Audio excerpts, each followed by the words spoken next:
Piers, as one of the small digital publishers, in your case, the Daily Aus and the Betoota Advocate, how do you see the future of journalism?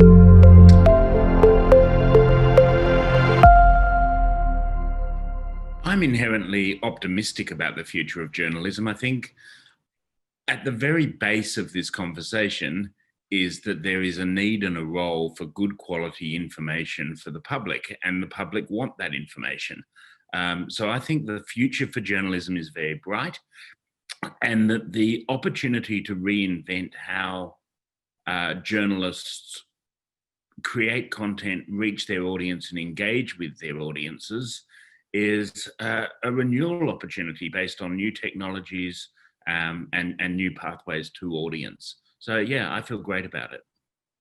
So how are you framing your publications? How are you setting them up for the future as distinct for what many would see as publishers that are struggling to make traditional publications better?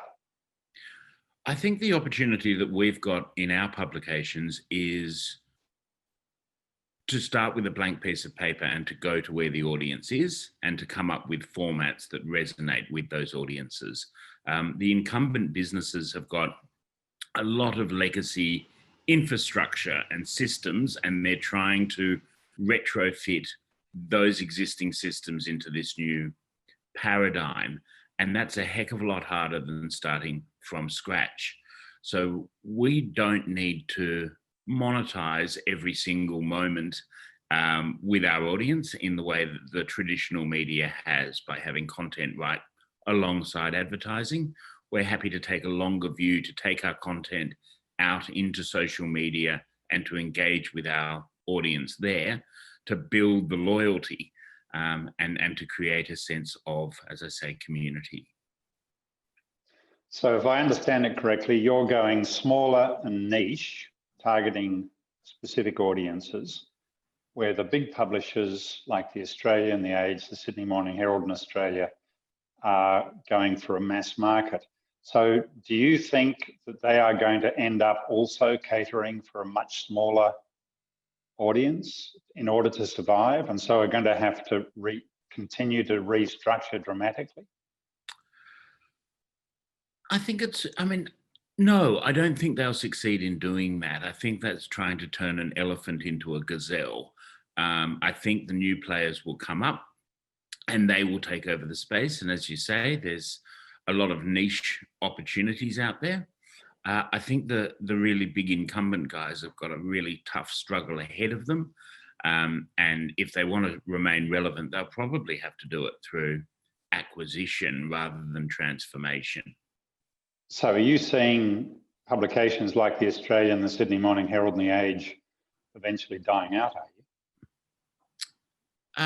In terms of their incumbency, yes. I don't think that the mastheads will necessarily die, but I think we're already seeing a huge generation in the sort of under 30s who don't engage with those brands. They see those as legacy outlets, and they're using the modern digital publishers as their sources for news.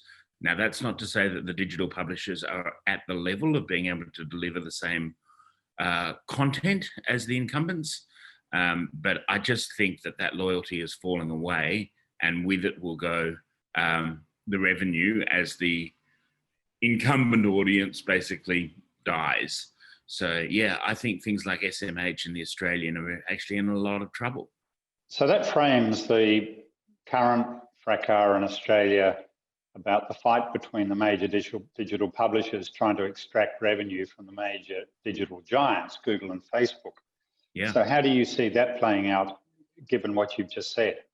It's interesting. We've been coordinating with a bunch of independent digital publishers lately on this issue, with the ACCC and the Facebook and Google being defined as publishers, and the revenue share as part of that.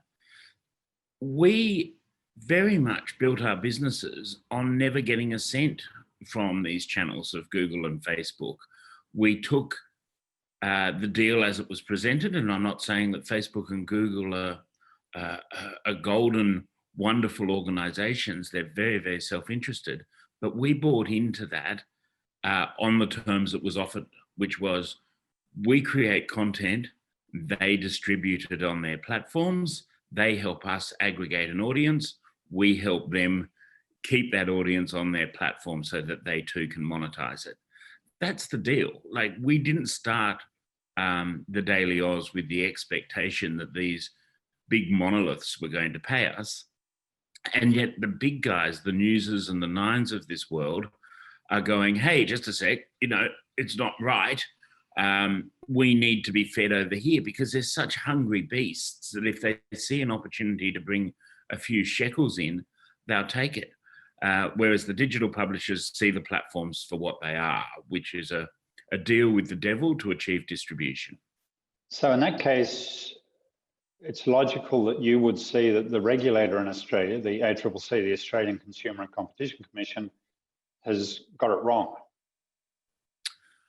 Look, I think the whole process has been poorly handled. I think the idea of holding these platforms to account as publishers is not a crazy one, but that we've reached this do or die standoff seems like a very flawed outcome. The ACCC is taking a very high moral view of the situation rather than a pragmatic commercial one. In my best scenario, the deal as it stands would be torn up, and Facebook, Google, and the ACCC would go back to the table and start afresh. I think the intent is good. I think the execution is poor. So what do you see as the intent? To get Google and Facebook to pay for, or just simply to tax Google and Facebook so that the government extracts money, or is it to pay for journalists? What is it? I think the idea of using this as a mechanism to extract revenue from these big companies, I think is flawed. I think, if you're going to tax somebody, do it with a tax. If you want to use the revenue from that tax to drive a social outcome like better quality journalism and content, well, then divert the tax and use that to subsidize the organizations that are doing it while everyone's still trying to figure out their business models. But this system, I think, is wrong in that it's really a battle between Nine, News, Google, and Facebook.